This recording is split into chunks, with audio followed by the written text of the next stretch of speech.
en esta hermosa tarde. Hemos venido para adorar al Señor, ¿verdad? Para aprender un poco más de su palabra. Y hemos estado estudiando una carta. ¿Qué carta hemos estado estudiando todas estas semanas? La carta a Timoteo.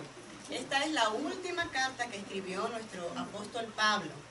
¿Y qué recuerdan de todo lo que hemos estudiado? Me gustaría saber un poquito qué recuerdan de todo lo que hemos estudiado. Cualquier cosa que recuerden. A ver, Carolina, ¿qué recuerda de todo lo que hemos estudiado? ¿Qué hemos aprendido de lo que Pablo le ha instruido a Timoteo? Porque recordemos que esas instrucciones tenemos que aplicarlas a nuestras vidas también. Las instrucciones fueron directas para Timoteo, pero nosotros podemos aprender mucho de todo lo que Pablo le instruyó a él, ¿verdad? A seguir una buena doctrina. La doctrina es algo que Pablo enfatiza mucho en sus cartas pastorales. Amén. ¿Alguna otra cosa que quieran aportar, que quieran añadir de la carta de Pablo, de lo que Pablo instruye a Timoteo? Que por más de que pretendamos saber del ministerio o cómo se mueven las cosas en el Señor, siempre hay algo que cuidar. Amén. Y lo más importante era que cuidara el mensaje de verdad, la palabra del Señor. Que se mantuviera, que la palabra que él predicara se mantuviera pura, que no fuera alterada de ninguna manera, porque si algo llegara a alterarse la palabra, ya no sería palabra de Dios, ya sería palabra de hombre, falsa doctrina, lo llama Pablo, falsa doctrina. ¿Y cuál es el peligro de enseñar falsa doctrina? Cerrar el blanco. Errar el blanco, nos salimos del camino, nos salimos de la verdad. Dice la Biblia que hay caminos que al hombre le parecen rectos, pero ¿cuál es su fin?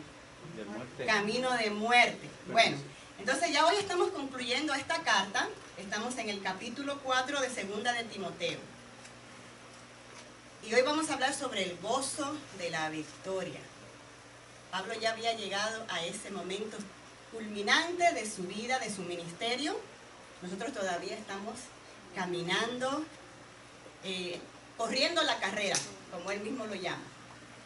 Es la clase número 25, el gozo de la victoria. Y estamos en 2 de Timoteo, capítulo 4, ya finalizando la carta.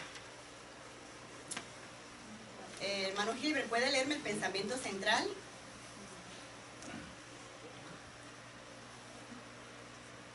Aunque nadie es salvo por sus obras, sin embargo por ellas será recompensados cuando Cristo venga. Amén. Entonces eso es maravilloso. Sabemos que no somos salvos por obra. ¿De qué manera somos salvos? Por la gracia, por la gracia de Dios, a través de la fe en Jesucristo y en la sangre preciosa que Él derramó en la cruz del Calvario. A través de la fe en ese sacrificio somos salvos. Pero al ser salvos, el Señor espera de nosotros que demos buenos frutos. Amén.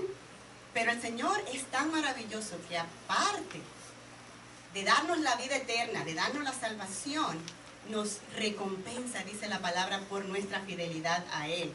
Y el texto áureo, Janet, léeme el texto áureo, por favor. Dice, he peleado la buena batalla, he acabado la carrera, he guardado la fe. 2 de Timoteo 4:7. Amén. Vamos a decirlo todos juntos. He peleado la buena batalla, he acabado la carrera, he guardado la fe. Qué palabras más poderosas, amén. Que cuando nos toque a nosotros llegar al fin de nuestra vida, podamos decir esa misma palabra con toda la confianza y con el gozo. Amén. Vamos a entrar inmediatamente a la lectura bíblica. 2 de Timoteo capítulo 4, versículo 1. Dice la palabra: te encarezco delante de Dios y del Señor Jesucristo, que juzgará a los vivos y a los muertos en su manifestación y en su reino. Que prediques la palabra, que instes a tiempo y fuera de tiempo, redarguye, reprende, exhorta con toda paciencia y doctrina. Porque vendrá tiempo cuando no sufrirán la sana doctrina, sino que teniendo comezón de oír, se amontonarán maestros conforme a sus propias concupiscencias. Y apartarán de la verdad el oído y se volverán a las fábulas. Pero tú sé sobrio en todo, soporta las aflicciones, haz obra de evangelista, cumple tu ministerio. Porque yo ya no estoy para ser sacrificado, tiempo de mi partida está cerca. He peleado la buena batalla, he acabado la carrera, he guardado la fe. Por lo demás me está guardada la corona de justicia, la cual me dará el Señor, pues justo en aquel día, y no solo a mí, también a todos los que aman su venida. Y no solo a mí, dice Pablo, sino también a todos los que amamos la venida del Señor. Amén. Aquí en esta última parte de la carta vamos a encontrar 3 puntos. Consejos de Pablo a Timoteo respecto a lo que él debía hacer. Número 2, advertencia de los malos tiempos que vendrán. Y esto es una cosa que encontramos a través de sus cartas. Y último, la satisfacción de Pablo al saber que había sido fiel y que le esperaba el galardón. Él estaba contento por el galardón que iba a recibir de parte de Dios. Y esto es algo que la Biblia nos enseña. Podemos ver esto a través de la Biblia. Dice Apocalipsis 22:12, he aquí yo vengo pronto y mi galardón conmigo para recompensar a cada uno según sea su obra. Dice segunda de Juan 1:8, mirad por vosotros mismos para que no perdáis el fruto de vuestro trabajo, sino que recibáis galardón completo. Y aunque no sabemos exactamente en qué consistirá el regalo que el Señor nos va a dar, dice aquí Pablo nos enseña que cosa que ojo no vio, ni oído escuchó, ni ha subido al corazón del hombre, son las que Dios ha preparado para los que le aman. No hay cosa en este mundo, lo más bueno que el mundo pudiera ofrecer, que nosotros lo pudiéramos tener en nuestra lista de cosas que desearíamos y que jamás pudiéramos alcanzar, no se comparan con lo que el Señor tiene en mente como galardón para nosotros. Qué maravilloso y amoroso es el Señor, amén. Y aquí vemos como en el versículo 1, Pablo empieza recordándole a Timoteo de algo muy importante. ¿Qué es eso? La venida del Señor. La venida del Señor. Y esto es algo que nosotros vemos a través de la palabra. Muchos de los apóstoles hablaron de esto, la venida del Señor. ¿Por qué? Esto es algo que ellos tenían presente. Aún el mismo Pablo, en su época, en su tiempo, cuando él vivía, cuando él hablaba en presente acerca de la venida del Señor. El mismo Jesús, también en los evangelios podemos encontrar. Yo sé que todos estamos familiarizados con Mateo 24, es una lectura bastante conocida. Mateo 24 y 25, donde el Señor habla con detalle acerca de su venida. Juan, el Señor también tuvo una conversación con sus apóstoles, donde también les recuerda acerca de su venida. Juan 14:3, ¿qué dice? Si alguien lo encuentra más rápido que la pantalla, si no, lo leen de la pantalla. En voz alta, el que lo quiera leer. 14:3. Y si me fuere, yo os prepararé lugar, vendré otra vez y os tomaré a mí mismo, para que donde yo estoy, vosotros también estéis. Vendré otra vez, otra vez. Esa es la esperanza que tiene el cristiano, ¿verdad? Saber que el Señor va a volver otra vez. Y lo vemos también en Tesalonicenses, como hablan acerca de la venida del Señor, y Apocalipsis habla de la venida del Señor. Así que esto es algo que nosotros tenemos que tener presente siempre en nuestra mente. El Señor habló acerca de su venida de tal manera que cada generación estuviera a la expectativa de su venida. Y esta generación en la que estamos nosotros no es diferente a las demás. Aún en el tiempo de Pablo, 2000 años, casi 2000 años atrás, él hablaba acerca de la venida del Señor. Luego, él decía, luego nosotros los que vivimos, los que hayamos quedado, dice él, seremos arrebatados. Si él hubiera tenido pendiente de que la venida del Señor iba a ser en 2000 años, él no hubiera hablado de esa manera, pero en su tiempo, él trabajaba de tal manera que como que el Señor iba a venir en su tiempo. Y es lo que él le dice aquí ahora a Timoteo. No fue sino hasta al final de su carrera cuando se dio cuenta que no iba a Cuando se dio cuenta que no iba a ser así. Yo creo que también era un sentir de parte de Pablo por la responsabilidad, el peso que tenía en él, de poder ministrar la palabra en todo momento, porque él sabía que el juicio venía. Y eso me acuerdo que cuando mi papá se iba a Estados Unidos, y a donde iba primero es a mi mamá a pedir cuentas, y mi mamá tenía un temor de saber que de sus hijas se habían perdido, que sus hijos habían fallado, que ella como mujer había fallado. Entonces era un temor el darle mal las cuentas a mi papá. Entonces me imagino que es el mismo peso. Por eso dice la Biblia que aquel que se cree que sabe más, tiene más peso, más responsabilidad. Exactamente, pues así mismo es. Así que Pablo empieza, antes de él darle la encomienda, él le dice, te encarezco o te encomiendo delante de Dios. Él le dice que juzgará. Él tiene presente, él quiere que Timoteo tenga presente esa verdad. Y aunque no servimos al Señor por miedo, tenemos que entender que un día estaremos delante del Señor y que daremos cuenta de todo lo que hemos hecho aquí. Se supone que somos siervos de Dios. Amén. Y también que tenemos que entender, porque a veces como hombres decimos que vamos a hacer algo, pero en un futuro no lo hacemos. Pero aquí está hablando el Señor a través de Pablo directamente a nosotros, diciéndolo que esta palabra es verdadera, esto no lo va a cambiar ni lo va a transformar nadie, esto va a suceder, y por eso tenemos que estar a la expectativa. Amén. En todo tiempo. Dice la palabra que Jesús vino al mundo cuando se cumplió el tiempo. El Señor ya tiene predeterminado cuál es la fecha en la que Él ha de juzgar. Amén. En el que llegará el momento de la manifestación, como dice aquí. Juzgará a los vivos y a los muertos en su manifestación, dice la palabra. Pero ese momento, ese día, ya está predeterminado por Dios. El hecho de que no haya pasado hasta ahora no quiere decir que esa fecha no vaya a llegar. Hay un dicho popular que dice que no hay día que no llegue, ni tiempo o fecha que no se cumpla, ¿verdad? Pues esta no es la excepción. El día llegará. Cuando se cumplió el tiempo, nació el Señor Jesús y cumplió su propósito que él tenía para la humanidad. Este día también llegará de igual manera. Amén. Lo que pasa es que nuestro tiempo y el tiempo del Señor, pues no es el mismo. Amén. Desde Adán, que el Señor hizo la promesa, hasta el Señor, hasta la venida del Señor pasaron que casi 4000 años. Pero el tiempo llegó. Esa es la promesa, que Él no queriendo que nadie se pierda, sino que todos vengan a arrepentimiento. Lo que tenemos que entender que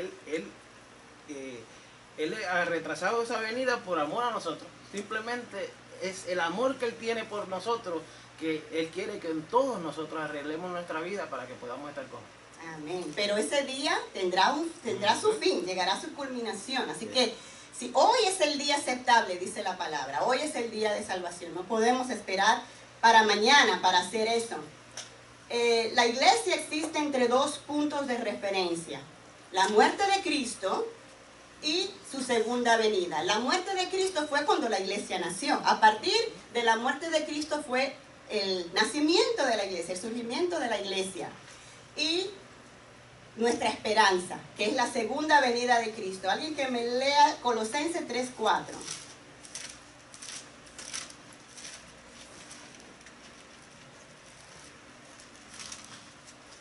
Está en la pantalla. Elviro, léelo rápido, por favor. Cuando Cristo, vuestra vida, se manifieste, entonces vosotros también seréis manifestados con Él en gloria.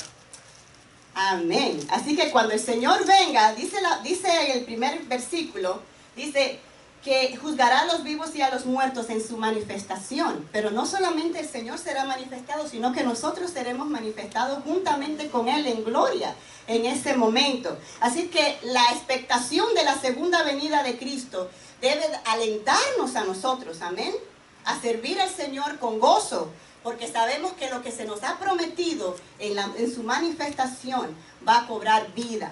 Amén. Gloria al Señor.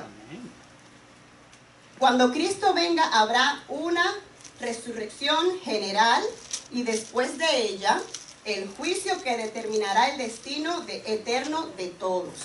Dice la palabra que se determinará quién irá con el Señor, que Él va a separar, dice Mateo 25, 31 y 32, que cuando el Hijo del Hombre venga en su gloria y todos los santos ángeles con Él, entonces se sentará en su trono de gloria y serán reunidos delante de Él todas las naciones y apartará los unos de los otros, como aparta el pastor las ovejas de los cabritos. Eso será un tiempo maravilloso. Para el que vaya del lado de las ovejas, claro. Para el que le toque ir del lado de los cabritos, va a ser lloro y crujir de dientes, dice la palabra.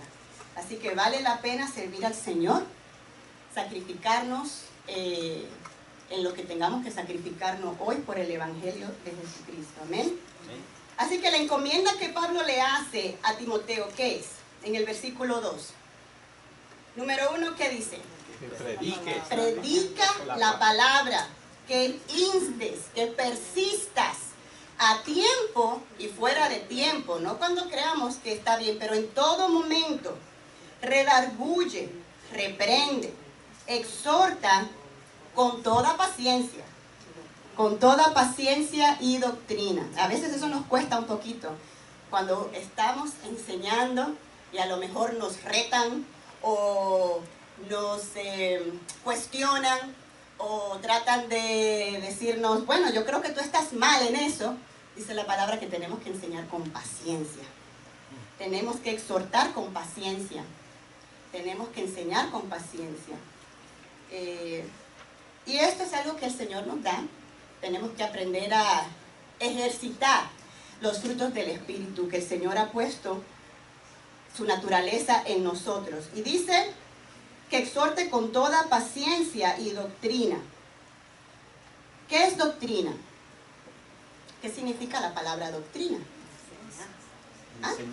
Enseñanza. La palabra doctrina significa enseñanza. Y en el caso de la palabra de Dios, que es lo que estamos hablando, la sana doctrina viene siendo exactamente eso, la palabra de Dios. Cuando nosotros decimos que Jesús resucitó al tercer día, eso es doctrina. Cuando nosotros decimos que Jesús es el Hijo de Dios, eso es doctrina. Cuando decimos que Él murió para el perdón de los pecados, eso es doctrina. Y eso lo encontramos a través de la Biblia, es decir, cada escritor de los libros que encontramos en la Biblia tiene que coincidir con esta enseñanza. Tiene que coincidir. Por doctrina se entiende aquello que es claro en la Biblia, en lo cual coinciden sus autores. ¿Respecto a qué? A Dios, ¿quién es Dios? Respecto al plan de salvación, la conducta cristiana y la misión de la iglesia. Amén. La doctrina es importante porque lo que nosotros enseñamos es doctrina. Si no tenemos doctrina, ¿en qué creemos? Amén. Dice, segundo, ¿por qué es importante? La doctrina es indispensable para la enseñanza, la predicación, la oración y aún la himnología. Antes se usaba mucho cantar de los versículos bíblicos que encontramos en la palabra. Ahora, pues, personas han sido inspiradas en crear cánticos que adoren al Señor, pero aún así también encontramos cánticos que sacamos de los versículos de la Biblia, como en Apocalipsis, grandes y maravillosas son tus obras. Eso está escrito palabra por palabra como está en Apocalipsis. Señor Dios Todopoderoso, justos y verdaderos son tus caminos. Son palabras ya inspiradas por el mismo Dios que exaltan al Señor. Amén. La fe no solo se transmitía antes por medio de la predicación y la enseñanza, sino también por medio de los himnos. De ahí que es importante que nosotros escojamos bien los cánticos que vamos a todos en la congregación a cantar juntos para adorar al Señor. Tenemos que estar seguros de que tiene sana doctrina, de que las palabras, lo que se transmite a través de los cánticos, en realidad sea lo que la palabra enseña y que verdaderamente exalten al Señor. ¿Quería decir algo, pastor? Bueno, los signos, recuerda los binarios y el binario de gloria y tantos otros, que van a hacer que la palabra, así como usted lo dice, y bien lo dijiste, que es muy importante, porque la fe viene por el oír, y el oír que la palabra de Dios, no los pensamientos de hombres, sino la palabra de Dios. Entonces los signos son importantes para poder fortalecer nuestra fe. Amén. Y esto es algo que es más fácil de retener a veces, ¿verdad? Si nosotros aprendemos la palabra de Dios a través de un cántico, es más fácil de recordar, es más fácil de retener. Así es que, pues, aprender la palabra de Dios en cánticos, a ver si el Señor, en esta iglesia hay talento para poner música a versículos que ya están escritos, a salmos que ya están en la palabra. A ver si el Señor levanta talentos que pongan, salmistas, que pongan música a las palabras que ya están ahí. Ani, hay un segmento aquí que dice, no se puede ser cristiano en el vacío, sin tener un punto de referencia. Para que haya fe, se requiere que haya alguien o algo en que creer. Amén. Hablando de la doctrina. Hablando de la doctrina, así mismo es. Así que tenemos que tener en claro qué es lo que hemos creído y qué es lo que enseña la palabra, porque en eso es que se basa nuestra fe, en lo que la palabra enseña. Amén. Entonces en el versículo 2 dice que sabemos que ya Pablo dice aquí en esta última parte de la carta que él ya estaba a punto para ofrendarse por causa del evangelio. Así que él se aseguró a través de las instrucciones que él estaba dando a Timoteo que el cumplimiento de su ministerio. Y tenemos que tener en claro cuáles son las responsabilidades del ministerio que el Señor ha puesto en nuestras manos, para no errar el blanco. En el caso de Timoteo, ¿cuál era el ministerio de él? ¿Cuál era el trabajo de él? Pastor. Amén. Y como pastor, ¿qué le dice Pablo a Timoteo que él tiene que hacer? Predicar la palabra. Predicar la palabra. Tiene que reprender con paciencia y exhortar con paciencia. Y asegurarse enseñar la sana doctrina. Estamos viviendo en tiempos que a veces, lamentablemente, parece que muchos líderes pierden el enfoque de qué es el trabajo que el Señor lo ha llamado a hacer y llevan su iglesia o su ministerio por otro camino. Y vemos que a veces en muchas iglesias ya ni se predica la palabra. Se toma el espacio, se toma el tiempo para entretener a los que están ahí. Llevan payasos y yo no sé cuántas cosas y hacen todo un escenario de luces y cosas para entretener a las personas. Y de lo que menos se habla es de vivir, de preparar a los santos, que es el trabajo del pastor, preparar a los santos para ese día, para ese momento en el que tengan que estar de frente al Señor. El trabajo, con lo que Pablo le había encomendado a él, el propósito que tenía esto, era de preparar a los fieles para su encuentro eternal con el Señor. Y lamentablemente vemos iglesias donde hasta se ha cuestionado al pastor, oiga pastor, pero aquí usted no habla de pecado, de vivir una vida de santidad.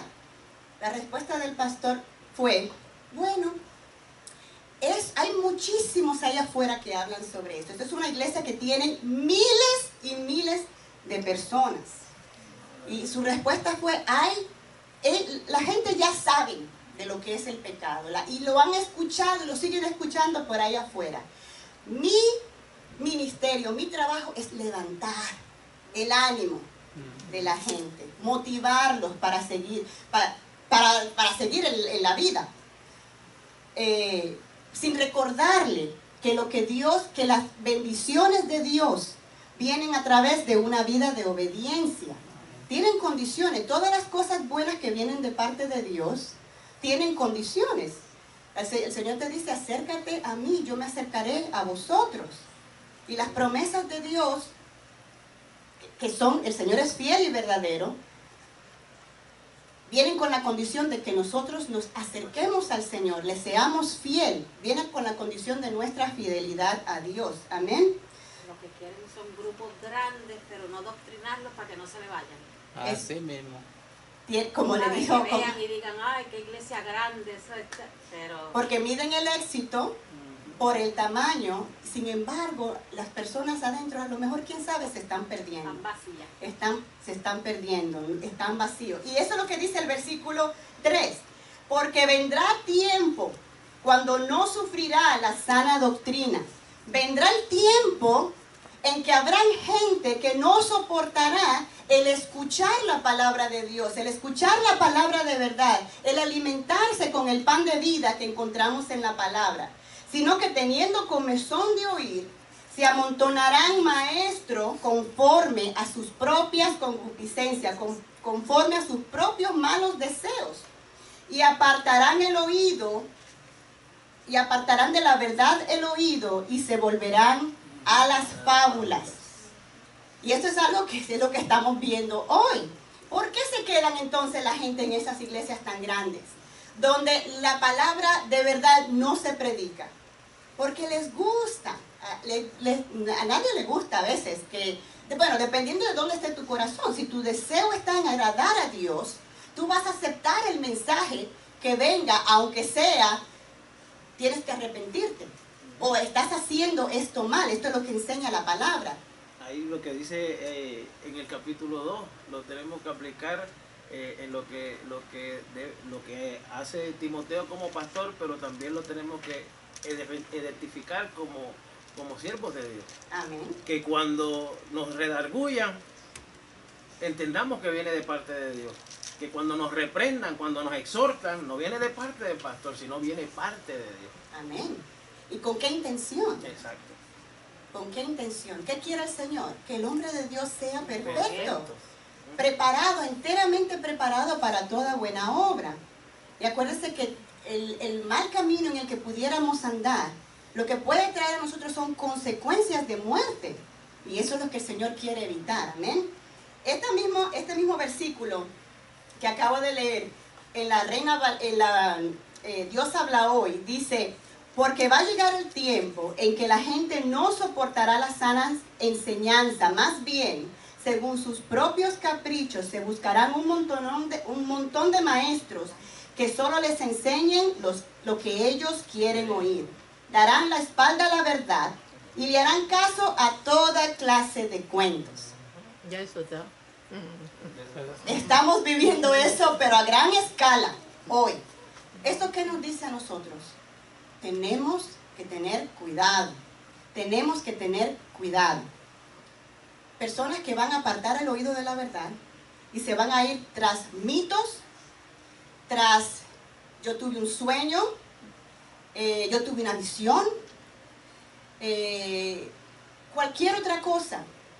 Y el Señor puede obrar de esa manera también, pero nuestra responsabilidad es que cualquier cosa que nosotros escuchemos, lo pasemos por el filtro de la palabra. Eso es lo que nos garantiza a nosotros que nos vamos a mantener en la verdad. Porque puede uno deslizarse tan sutilmente, puede ir perdiéndose del camino, y cuando menos te das cuenta, estás completamente fuera del camino de la verdad. Así es que, si una cosa tenemos que recordar es esto: si escuchamos por ahí esto es de verdad que llama la atención de la gente. ¿A quién no le gusta escuchar que alguien tuvo una visión, que tuvo un sueño, que una profecía y cuántas cosas? A uno le gusta escuchar esas cosas. Pero, como dice Pedro, tenemos la palabra profética más segura, la cual hacemos bien en prestar atención. Cualquier cosa que nosotros escuchemos, pasémoslo por el filtro de la palabra. Y no solamente buscar un versículo para decir si esto viene de parte de Dios, sino que estudiemos todo el capítulo para que entendamos el contexto y lo que verdaderamente el Señor nos está queriendo decir en su palabra. Que si este versículo pareciera como que sí apoya lo que escuchamos, a lo mejor no es eso lo que el Señor quiere decir. Leamos todo el capítulo o todo el libro. Recuerden que estos son como cartas, que si empezamos a la mitad, pudiéramos perder el hilo de lo que en realidad se quiere enseñar. Incluso no nada más en el ministerio del pastorado, también está el ministerio de administración, porque tú cantas bien, llega un hermano y dice, ¿tú qué haces aquí? Con unos miembros de 30, cuando tú puedes estar en una de 5,000. Entonces empiezas a traerte eso, esa palabra, entonces empiezas a meterte cizaña y ya no eres suficiente para esa iglesia, sino para otra, como el que enseña, como el que da clase a unos niños. Esos niños no son los aptos para que tú les enseñes, es una iglesia más grande y es un mover que... Por eso Pablo le exhortaba a Timoteo, ten cuidado, porque van a venir ofertas que van a ser tentadoras, pero tú tienes que desechar todas esas cosas si es que te quieres mantener en la verdad. En la primera carta él le dijo, en el 4:7 dice, desecha todas las fábulas profanas y los cuentos de vieja. Aquí lo que viene es a predicar la palabra de Dios. A predicar la palabra de Dios. Así mismo. Con la vieja vive un buen cuento. Y las cosas que a veces, como les decía, le llama tanto a uno la atención, las fábulas, que prestamos más atención a ellas que a la palabra del Señor. Así que examinémonos. Ahí dice la palabra, ahí creo que no sé si es en ese mismo capítulo donde hablan de los vasos de honra y vasos de deshonra en una casa. Dice que si tú te limpias de todas esas cosas que tú escuchas por ahí, que te puede corromper la sana doctrina, si tú te limpias de todo eso, entonces podrás ser vaso de honra, dice la palabra. Así es que eso es para nosotros, hermanos. Y estamos viviendo en tiempos peligrosos, que si no estamos metidos en la palabra del Señor y en oración para que el Señor nos dirija, nos ilumine y nos revele la palabra, pudiéramos tropezar. Y es difícil porque muchos de los que van a estar dando esos cuentos de vieja, como decíamos, esas fábulas, esa falsa doctrina, estuvieron en el camino. Y ahí es que viene el engaño, no, pero este ha sido ministro por 50 años, ha sido ministro por 30, por 20, ha sido evangelista. Pero por eso es importante tener el contenido de la palabra en nuestras mentes, en nuestros corazones, para poder comparar. Sí. Si no conocemos la verdad, ¿cómo vamos a identificar la mentira? Amén. Así que tenemos que prepararnos. Y lamentablemente muchos relacionan el tamaño de la iglesia como que, wow, esa es una persona que la usa el Señor. Y el Señor ni siquiera ni cerca de ahí está. Así es que tenemos que tener cuidado. No midamos la presencia del Señor por el tamaño de la iglesia. Amén. Apartarán de la verdad el oído y se volverán a las fábulas. Pero tú, le dice Pablo, sé sobrio en todo. ¿Qué quiere decir con sé sobrio? Que no se emborrache, que no tome alcohol. No. Estés pendiente. Amén. Está alerta. Sí, no está hablando nada de tomar. No. Cuando le está diciendo esto, vamos a ver si encontramos por aquí lo que quiere decir la palabra sobrio. Quiere decir tener control de espíritu. Tener control de espíritu. No ser apasionado, pero apasionado en el sentido de que actuamos sin meditar, que escuchamos algo y que de una vez reaccionamos. No, dice medita. En todo lo que se presente, medita. No actúes por la emoción del momento. No actúes, sino que medita. Pero como dijo un apóstol por ahí que se oye, yo voy al mundo para saber qué es lo nuevo que trae, para después yo implementarlo en la iglesia, porque no podemos ir a menos que el mundo, tenemos que atraer lo que hay en el mundo para que crezcamos. Unos adelantes. No. Ese es tremendo error. Y mentira del diablo también. Sí, eso no es ser sobrio, es ser una persona. Eso es no tener el Espíritu Santo de Dios que lo guíe, que tiene que ir al mundo a ver lo que están haciendo allá para traerlo a la iglesia. Pastor. Lo que le decía acerca de ser sobrio, lo que está indicando es que actúe con reflexión y sin ningún apasionamiento. Si no existe esta virtud, no se pueden soportar las aflicciones ni hacer la obra del evangelista. en cumplir al máximo con el ministerio. Amén. Dice, connota la idea de ser centrado, balanceado, tener control de las emociones. Y nosotros los latinos, a veces esto nos cuesta un poquito. Nosotros los latinos somos personas muy apasionadas, que muchas veces actuamos sin meditar. Eso cuando dice, ¿what is it in Spanish? ¿Sobrio? ¿Ser sobrio? Sobrios, okay. Eso tiene que, like, that has to do with the verse before that, with todo lo Sí, que habló antes, con todo lo tiene que habló ver. antes. So, básicamente está mandando que todo lo que vas a escuchar, que sea nuevo, que sea lo que esté llevando al mundo, que lo premedites, basically, or no. Recordemos que Pablo le está aconsejando de cosas que se van a levantar dentro de la iglesia. Así es que el apóstol no puede reaccionar de una manera, como le había dicho, emocional. Cuando uno ve que una persona se está desviando del camino o que estás trayendo o mencionando cosas que no tienen que ver, no alterarse. Oye, ¿cómo va a ser que yo te he enseñado tantas veces lo que dice la palabra y tú estás saliendo con eso? No podemos alterarnos, no podemos tampoco automáticamente rechazar, sino escucha lo que la persona tiene que decir para que entonces tú lo puedas enseñar. Escucha el punto de donde viene la persona para que tú lo puedas enseñar, porque la encomienda que le da Pablo es redarguye, reprende. Pero en eso tiene él que ser una persona sobria. Para poder ejercer esto que la encomienda, tiene que ser sobrio. No podemos actuar por emoción, enojarnos con la persona. No, y que no nos podemos ir con el wave. No porque other people is doing it, we don't gonna do it. We have to go everything through the filter. La palabra es el filtro de nosotros. No porque en esta iglesia, como decía el hermano Marco, empezaron a hacer estas cosas, nosotros tenemos que hacerlo. Sino tenemos que ir por la palabra y decir, esto es lo que el Señor nos mandó a hacer. Esto es lo que el Señor nos mandó a predicar. No solamente porque lo hace esta iglesia, lo vamos a incorporar.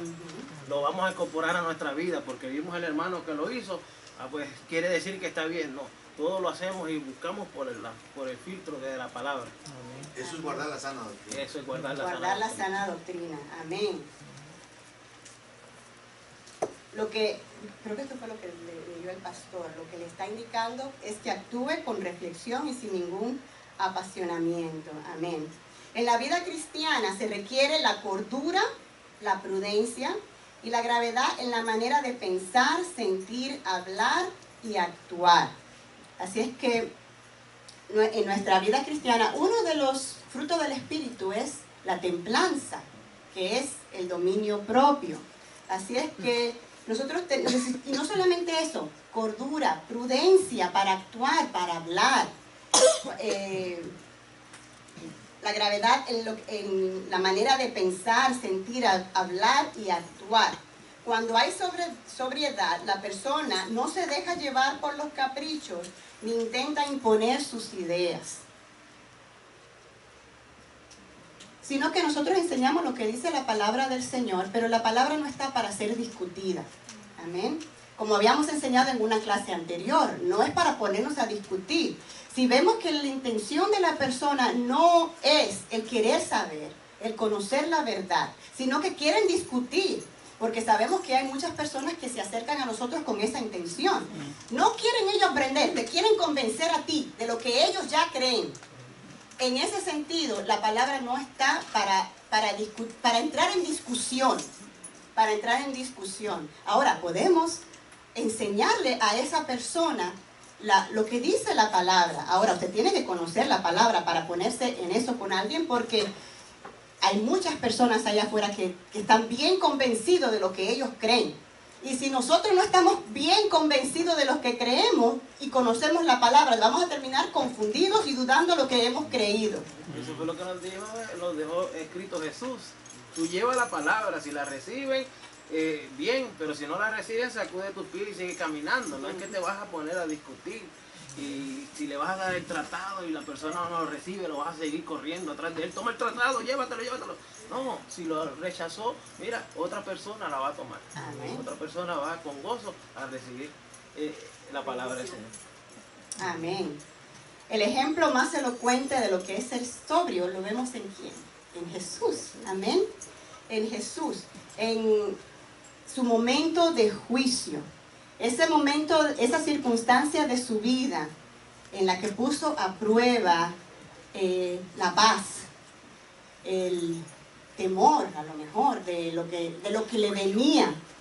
Vimos cómo él se mantuvo, él pudo sujetar sus pasiones y la sujetó con entereza, es decir, con serenidad y con fortaleza para lo que venía. La conciencia que tuvo de su misión en la tierra fue más fuerte que la impaciencia de la adversidad que la adversidad le podía causar. Él tenía su mirada puesta en el blanco, dice la palabra, que cuando él iba hacia el Gólgota, su mirada estaba en lo que venía después, en el blanco. ¿Ah? Aquí mismo, esta carta Pablo la está escribiendo, ya es un condenado a muerte, ya él sabe a dónde va. Él solamente está arreglando todas las cosas para que él siga con la misión hasta donde él terminó y que Timoteo siga. Pero estamos recibiendo la palabra de una persona que ya sabía en lo que iba a terminar. Que ya estaba a punto de ser sacrificado. 30 años de ministerio, 30 años esperando al Señor. Pero eso no ocasionó que él se desanimara, porque él mismo dijo, para mí el vivir es Cristo, el morir es ganancia. 30 años esperando al Señor y dijo, porque ya yo estoy para ser sacrificado y el tiempo de mi partida está cercano. He peleado la buena batalla, he acabado la carrera, he guardado la fe.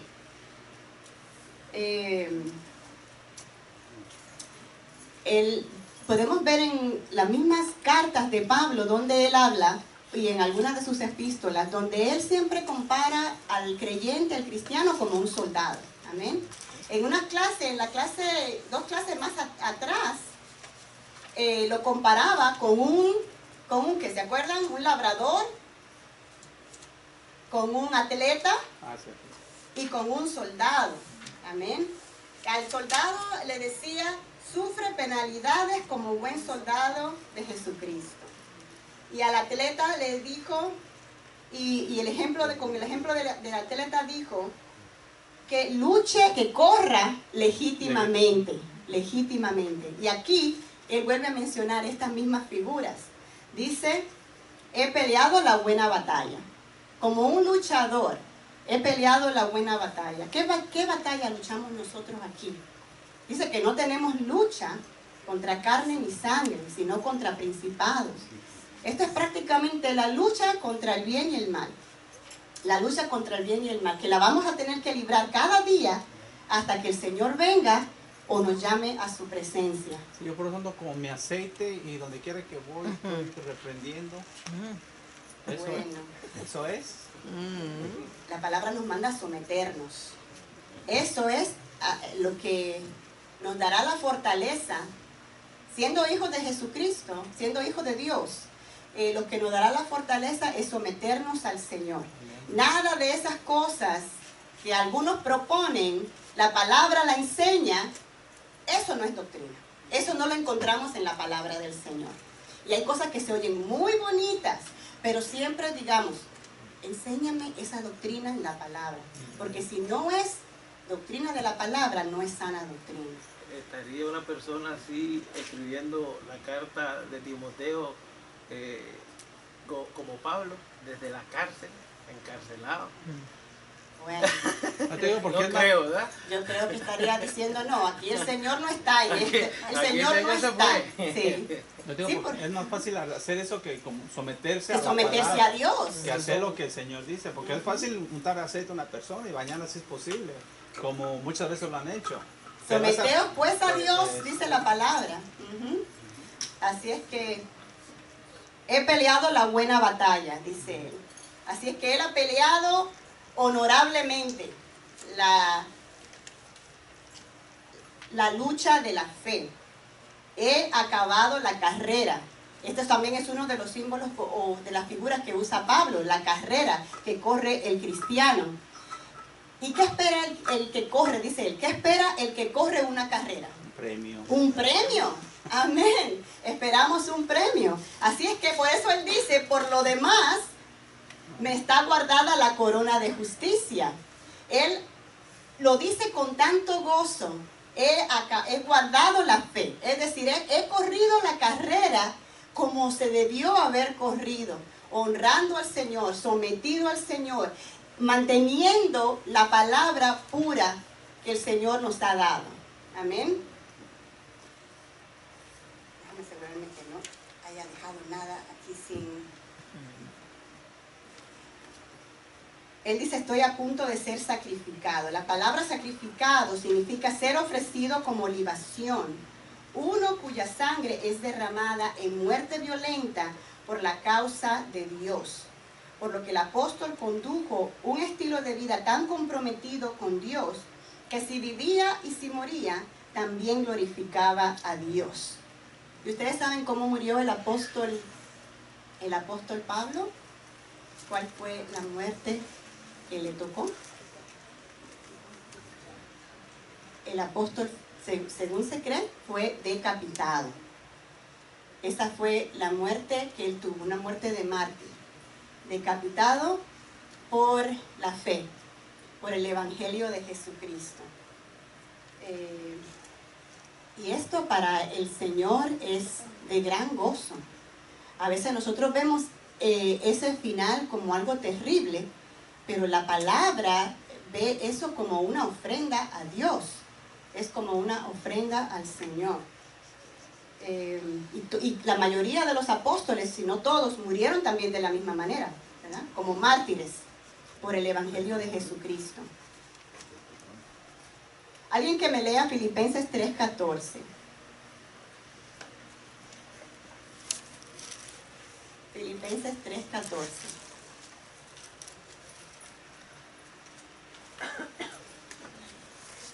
Y sobre todas estas cosas vestidos de amor, que es el vínculo perfecto.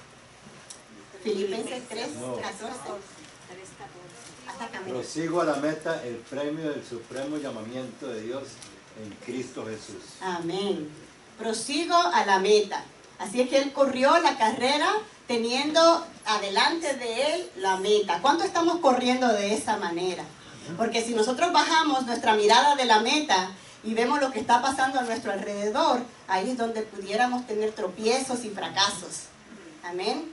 Así que tenemos que tener siempre en mente que cualquier cosa que se levante, cualquier dificultad por el Evangelio o de vivir la palabra del Señor, que como aprendimos la semana pasada, que todo el que quiera vivir una vida de santidad va a tener persecución, dice la palabra. Así es que si nosotros mantenemos nuestra mirada en el blanco, si nosotros nos mantenemos con nuestra mirada sabiendo a dónde queremos llegar, cualquier cosa que se levante a nuestro alrededor será nada. Como dice el versículo que siempre nos dice nuestro hermano Alex, que las aflicciones del tiempo presente no se comparan con la gloria venidera que hemos recibido de parte del Señor. Amén. Recordemos siempre este versículo. Por lo demás me está guardada la corona de justicia, la cual me dará el Señor juez justo en aquel día, y no solo a mí, sino también a todos los que aman su venida. Yo espero que todos estemos ahí en ese lugar, en aquel día cuando el Señor venga y Él juzgue a las naciones. Y que estemos todos ahí contentos del lado de parte del Señor. Amén. ¿Qué dice la palabra acerca de la corona que van a recibir?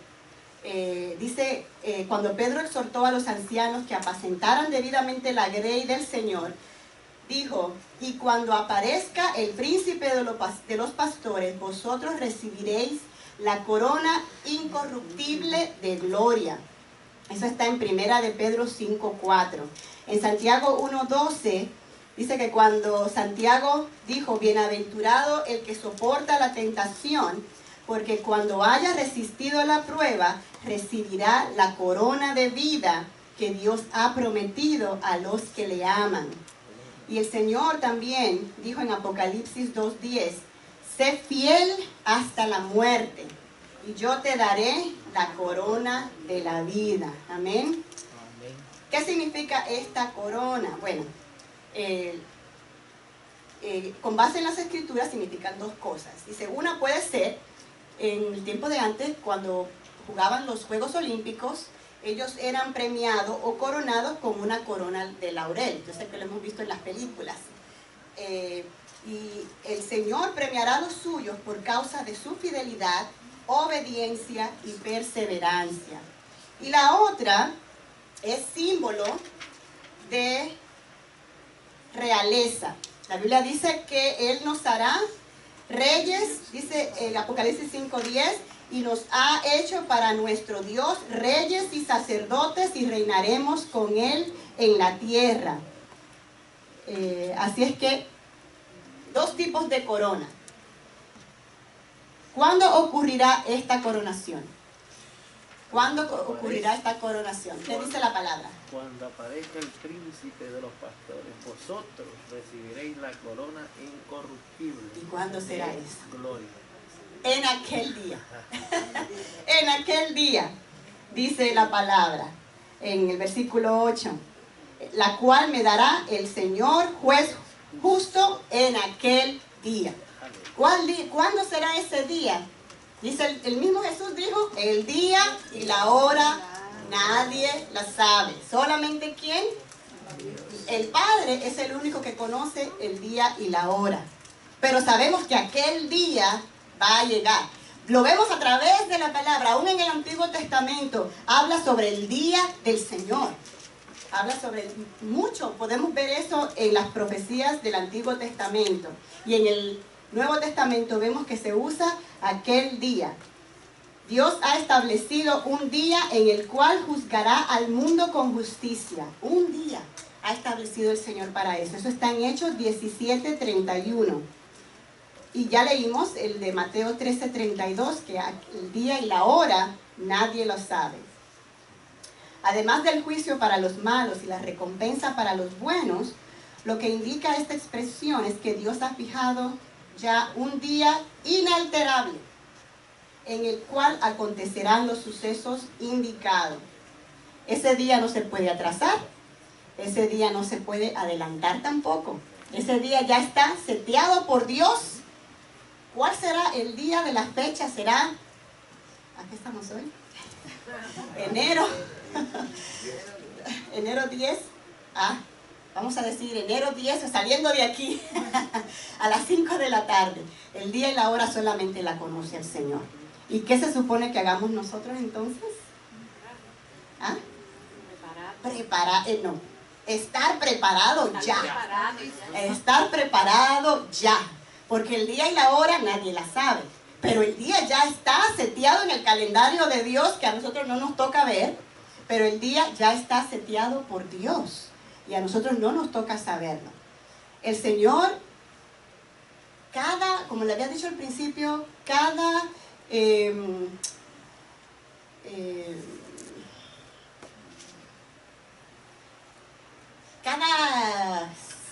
40 años, 100 años, ¿cómo se llama esto? No ciclo, no década, pero... ¿Periodo? No. Generación es la palabra que se me había ido. Voy a tener que empezar a tomar ginkgo biloba. Cada generación, si lo vemos, el propósito que el Señor, de la manera que el Señor ha expresado su palabra, es para que nosotros lo esperemos como que es en ese tiempo que el Señor va a venir. Pero eso no quiere decir que esta no pueda ser la generación final, que esta no pueda ser esa generación. Así es que nosotros tenemos que estar listos. Pablo dice que la corona de justicia la recibirán todos los que aman su venida. Ahora, yo le puedo decir que cuando yo era jovencita, yo no amaba la venida del Señor. Yo decía, ay Señor, hay tantas cosas que yo quiero hacer primero. Pero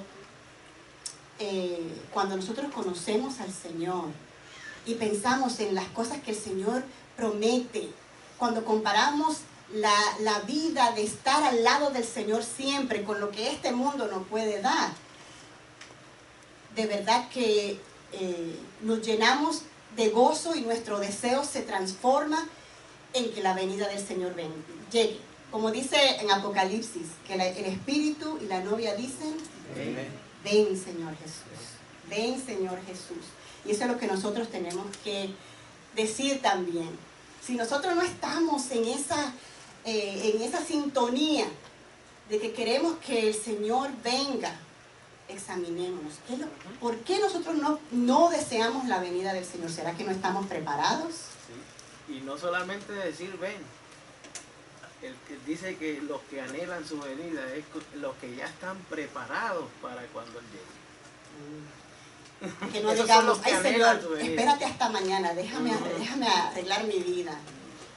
Si es esa la razón por la cual no anhelamos la venida del Señor, hoy es el día de examinarnos, de arreglar cualquier cosa esté mal con nuestra vida, de ponernos a cuenta con el Señor, porque puede que el Señor venga hoy mismo, pero puede que nosotros partamos de esta tierra. No sabemos cuál de los dos pueda llegar primero a nuestra vida. Y a veces no pensamos en eso, pensamos que eso son cosas que pasan en la televisión, en las noticias, a otra gente, pero que a nosotros no nos va a llegar hasta que cumplamos los 100 años. Pero eso no es la realidad. Así que caminemos, corramos la carrera con gozo, examinémonos lo que hayamos aprendido a través de la carta de Pablo, lo que le enseña a Timoteo, que nosotros podamos aplicar a nuestra vida. Tenemos que usar la palabra para redarguir, para instruir nuestra vida, primeramente, y estar preparado para cuando llegue aquel día. Amén. Pues hasta aquí mi parte, que el Señor le continúe bendiciendo.